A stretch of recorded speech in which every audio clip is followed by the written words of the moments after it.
My name is Yolanda Sealey-Ruiz. I'm an associate professor at Teachers College, Columbia University. I was born in the Bronx. My goal in life is to get those who want to be teachers and those who want to teach in so-called urban schools to get it right.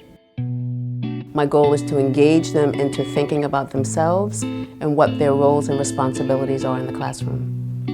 What you believe about teaching has to come from what you believe about the children that you're supposed to teach and serve. And so if you don't do that work for yourself, how are you really going to be open to the stories and the lives of the students that you teach?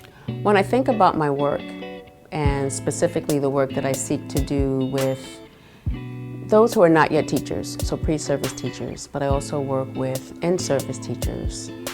There's a concept that one of my doctoral students helped me to shape and define in my mind, and that's the archaeology of the self.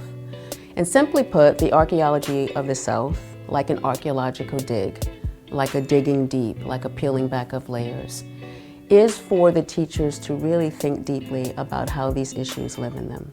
Issues of race, issues of class, issues of religious practices, how they look at those who practice religions other than their own, how they look at those who have sexual orientations other than their own.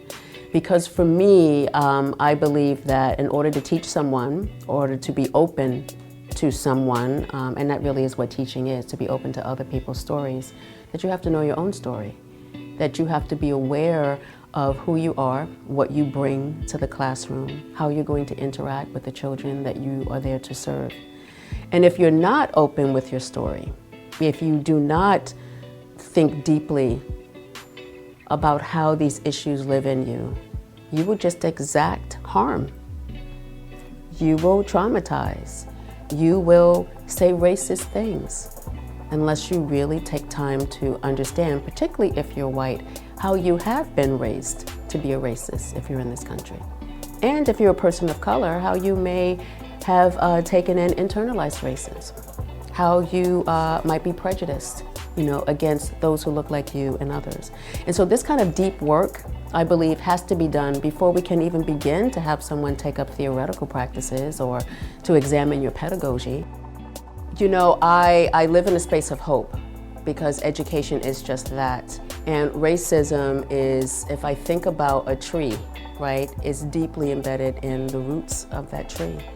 And so this is the work that we try to fight against, whether it's through racial literacy or culture responsive education. It really is the racism that is deeply threaded through our society, and certainly schools are not unique.